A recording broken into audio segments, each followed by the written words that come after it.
first fence, fallen at the first fence, because my collaborators' names are hidden behind the titles. So I'm just going to have to point out that this session, which would have been a hands-on practical session in the main, was going to be done by myself and Suzanne Hardy, Sheila McNeil, and Mia Zamora, and we should have all been sitting in the same room with Sheila in charge of the paint table, of the art table, and here we are in a webinar.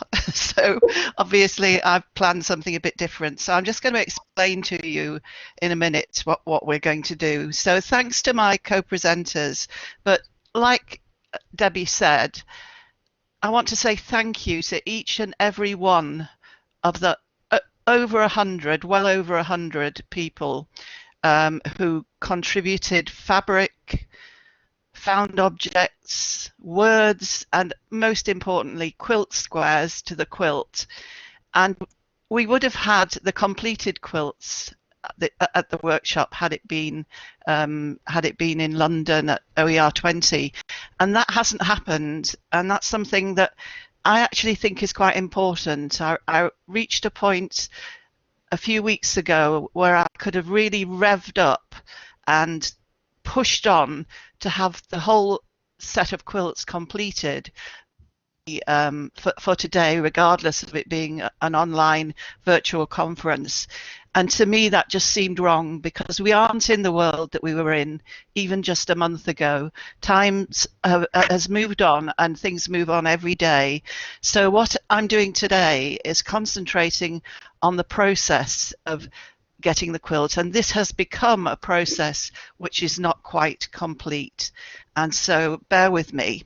So in a few minutes I'm going to ask you to watch a video, and I've taken the advice of Teresa McKinnon, who knows all that is to be known about how to do things in webinars, and she told me it'd be better for you to watch the video separately and then for us to come back. So what will happen is I'll speak for a couple of minutes, then I'll give you the link to the YouTube video, give you 5 minutes to watch it. It's a 4-minute 41-second video, and then we'll come back into the chat and talk about that when you've seen the video, to see what thoughts it stimulates for you. So I hope that's okay.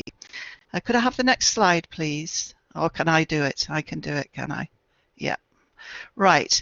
Well, I looked back at our session description and what we originally promised for the workshop, and it said the quilt project offers engagement in a material form.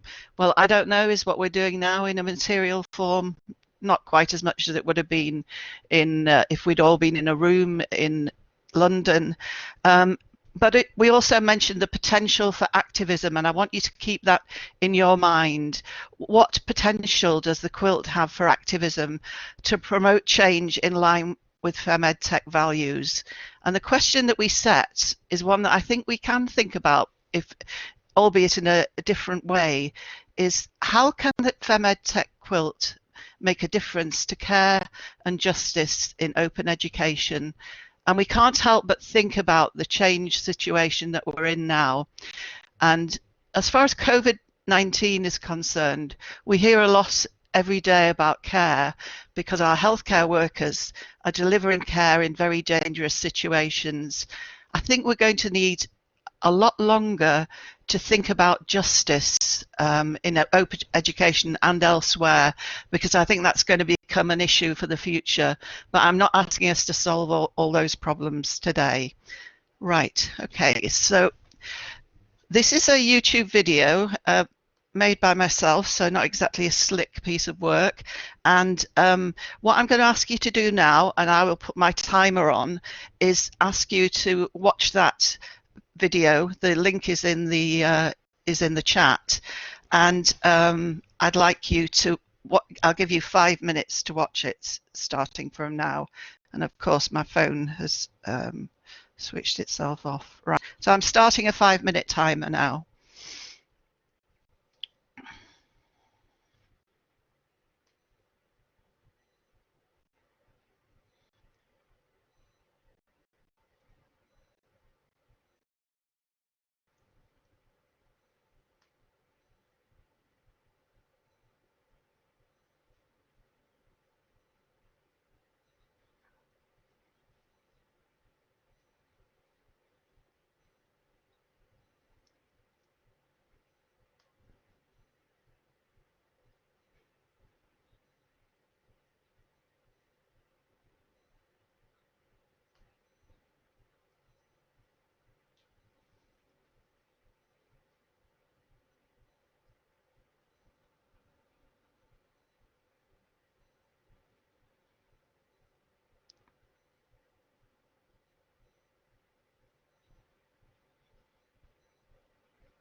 Okay, that I make that 5 minutes is up.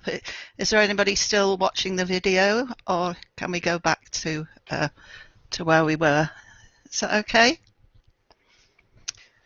Right. Well, it's lovely to see your reactions in the quilt. If anybody's got, I have got some other things to look at, but if anybody's got any questions to ask that were raised by the video, and or anything else, just ask them in the chat or put your hand up. I'd love to answer them.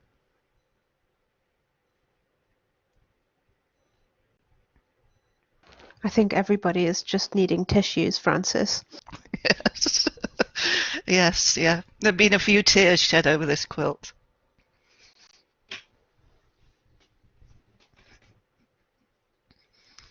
I think really, I'm not sure I've done this in the right order because I'm just about to ask you some difficult questions, and you're probably all feeling a bit stunned. But it really is a thing of beauty.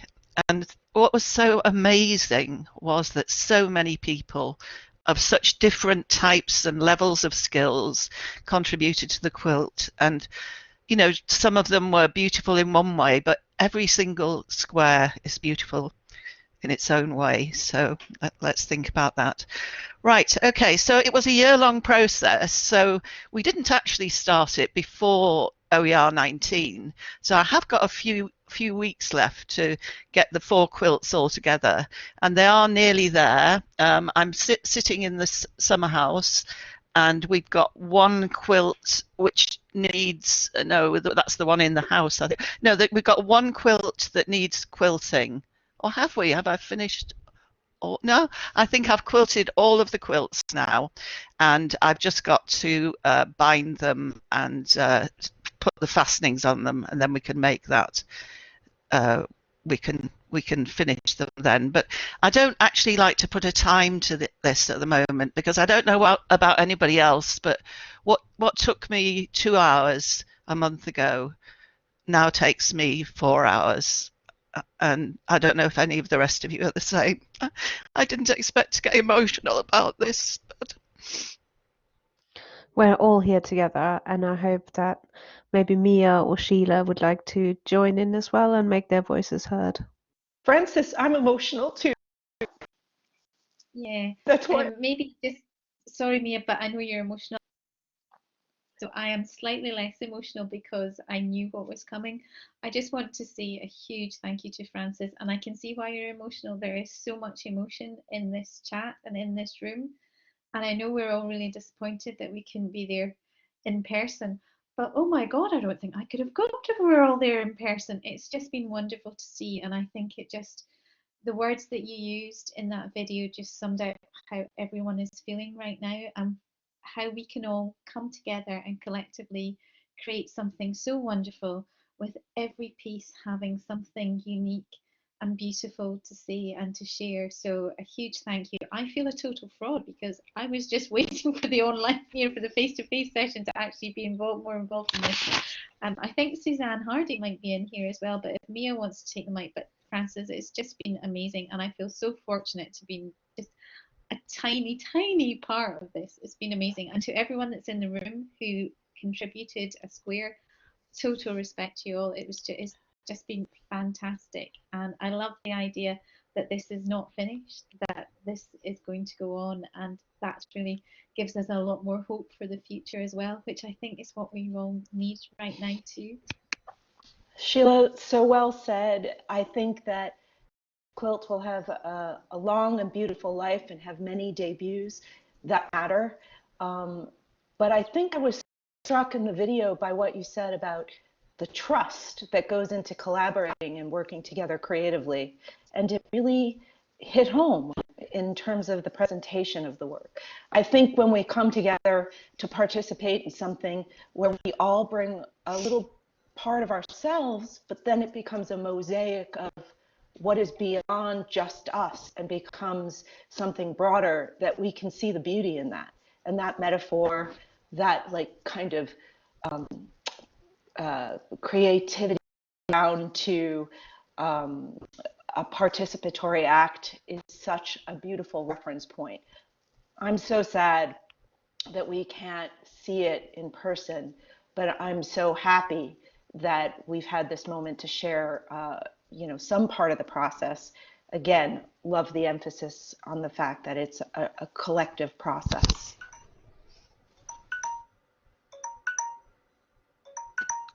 I think we have Lorna with us as well. Hi, Lorna.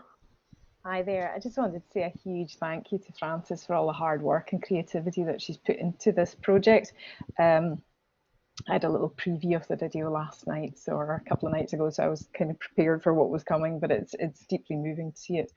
And I think one of the things that really struck me about this project was not just the creativity and the ingenuity and the honesty of the people who shared all the quilt squares and the people who brought it together, but also the stories that are linked to all these quilt squares. And yet thanks to Catherine for putting the link in the chat there. If you haven't read the stories behind some of these quilt squares, I can highly recommend going and visiting this blog, because there's some really deeply personal, very, very moving stories that go along with these squares. So just a huge thank you once again to Frances for making all this happen. It was a collaborative project, but it wouldn't have happened without Frances, so thank you again.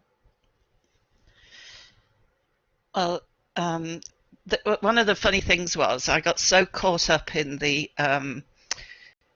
in sort of putting the quilt squares together ready for the stitching day, getting everything organized, that I realized the only quilt squares I'd actually done myself were the sort of demo ones, which were, to be showing people how to do it without sewing and that sort of thing. And I'd had an idea for a square, and I'm actually just trying to look for it now. I'm not sure I can find it.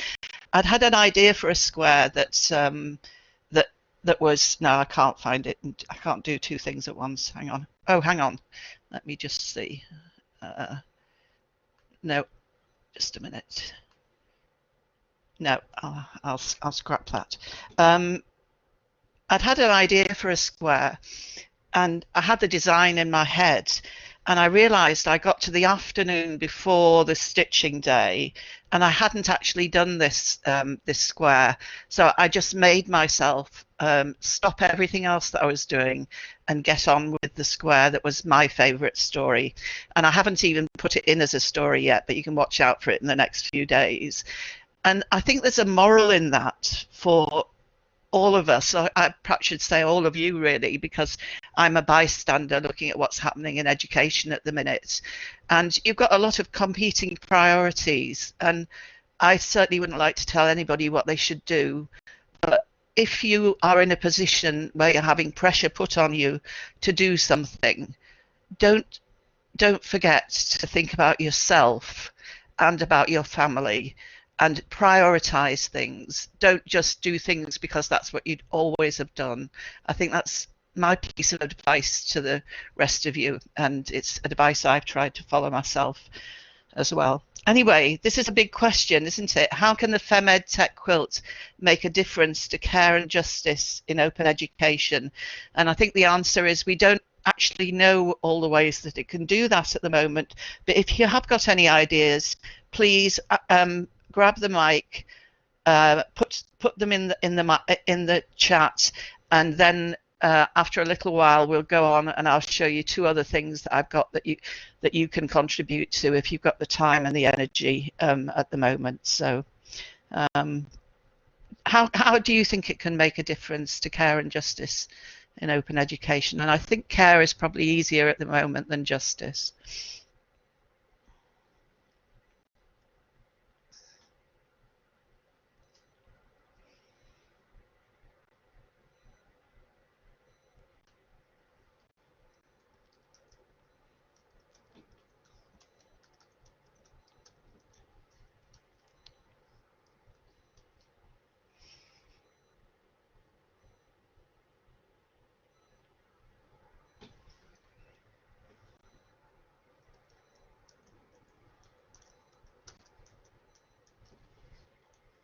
Well, people are thinking. I mean, I've just put that in the chat. I think, Frances, that it's really important, and I think this is coming through in the chat as well, that it's a physical thing, and it's showing care in quite a wide sense of different notions of care. Hello. Which I think is really useful, but I'll let Juliana go next. Okay. Yes, I just wanted to say it was an incredible work. I followed. I couldn't participate because I felt a little bit shy, and I don't have the skills to work on such a type of work. And I really was amazing to see all this collaboration. But what this triggered into my mind was the fact that sometimes we, in a time where there is a lot of pressure to work on science and technologies, because they are all, for example, in Europe, most financial efforts are done in the field of research and education to push towards science, the development of science and technology skills. Whereas the humanities and social science sometimes are left behind. And the value of this type of approach, where there is no product but a process and emotions attached to this process, I think is of enormous importance. Even to think about the way we work under the pressure of being financed by, for example, external bodies in our universities, and not undertaking this type of collaborative actions for our wellness, for our well-being, the well-being of our students, and a sense of belonging. There must be space for that, but I cannot imagine how these issues could enter into an institutional agenda and national and international agendas. Those that have the power. Well, my inspiration for the quilt was from a campaign that went on in the UK for a family member who died in a health institution, and they were campaigning for justice for 5 years. It took them 5 years to get justice for their late family member, and they had a quilt which was part of it, and that quilt travelled around the country and was shown at different places. And one of the great things about people being so generous and making what would have been one quilt huge and just impossible to deal with is that we will now have 4 quilts, so they don't all have to travel together, and they can be fastened together as in a long row, a horizontal row, or a vertical row, or in a square, a 2x2. So there are lots of possibilities for these quilts when they're actually finally completed. And then the other thing that I wanted to say was that Maren Woolston, I think, asked about possibly opening up the call for contributions again. And I can give you a very definite no for that one, but I do have something to offer you, which is that we've collected, what I'd like you to think of is the Quilt project as an open educational resource. We've collected a lot of ideas, a lot of writings, a way of registering the contributions with a Google form, and then I've got the biggest spreadsheet in the world, which I can't possibly show you because it's full of personal data.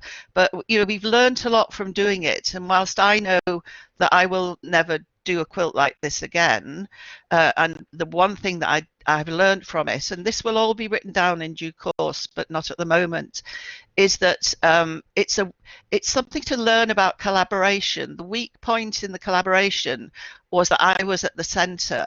Had I been working in a university and had a team of people with me, that would have been different. So I would say one of the things to learn is don't get into that position again. I had the Macclesfield 7 to help me stitch it all together.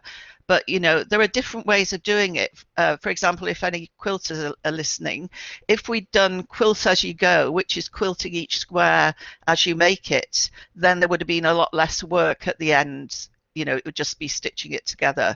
So, there are things that we can learn, and people can go on and do their own quilt projects. Each of the squares will be about 46 inches square, and they clip together with a standard plastic clip, which is like what you would have on your backpack, and I can give the reference number for those. So any other quilts that were made in the future could clip in different combinations to any that have been made in the past. So that's a possibility, but I won't be starting or taking any more. We have got a few blank squares, and that's something we could think about what to do with them. My thoughts were that we might even think a bit further down the line about commemorating the fact that we hit the COVID pandemic as the quilt was being completed, and so we might sort of reference that on the blank squares that we've got left. And we can also think about where it's going to be launched in the future, and we certainly aren't at the time where we can think about that now. We've got to get on with life, I think, before we can do that. So anyway, the next slide is that I've left you a Google Doc called, and I'll put that in in here, which is bit.ly/quilt futures, where you can find all the bits and pieces. It's a sort of document for the session futures. I hope that's right. So there's a document where you can add your ideas. What I'd like you to do is not to make concrete plans, but really let your imaginations run wild and think about some ways in which you could imagine the quilt being used in the future. So just use your imagination. Don't be stuck with what's sensible. Just let your imagination run riot. And then the other thing that I want to tell you about, and I didn't put this in the here, but I'll put it in now, is that on Femedtech we have a little project going on, which some of you might be interested in, and it's using our splots, and this isn't something that everybody would do this week, but we've got a resource for you to tell stories, and they can be spoken stories, recorded, they can be just very short, an image with a few words, or a longer story. And we also have the possibility for you to remain anonymous. You just have to comply with our code of conduct. And there might be some times when you want to tell a story that you don't want to attach your name to, and just remember that it's there, and you know that's something that you might like to do. Anyway, I think I've said enough.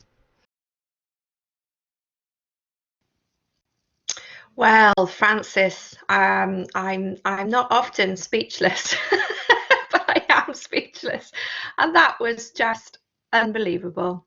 And you know, as a participant in the quilt gathering, a direct participant in the quilt gathering, you know, I have kind of seen a lot of this stuff in terms of the artifacts that were produced, but you know, the way that you told that was just unbelievable, and it really spoke from the heart. And obviously I'm sure when you get a chance to have a look at lots more of the chat messages, you will be crying once more because there are some amazing responses in there. And again, we could stay here all day, I know, and talk about these things. And I'm sure I've just seen Teresa's note where she said that's a first step. But yeah, I think the chat is recorded, Kathy, so I'm sure that people will be able to kind of re-look at it, and I know I certainly will be looking at that that video yet again. But thank you so much, thank you to everybody for coming along to this session, and everybody for contributing, and thank you so much, Frances, and everybody that has helped towards making this quilt. I'm sure we definitely won't forget for an awful long time to come. Okay, well, that just leaves me to say thank you again, and I'm going to stop the recording, and we shall see you on the other side. Take care, everybody.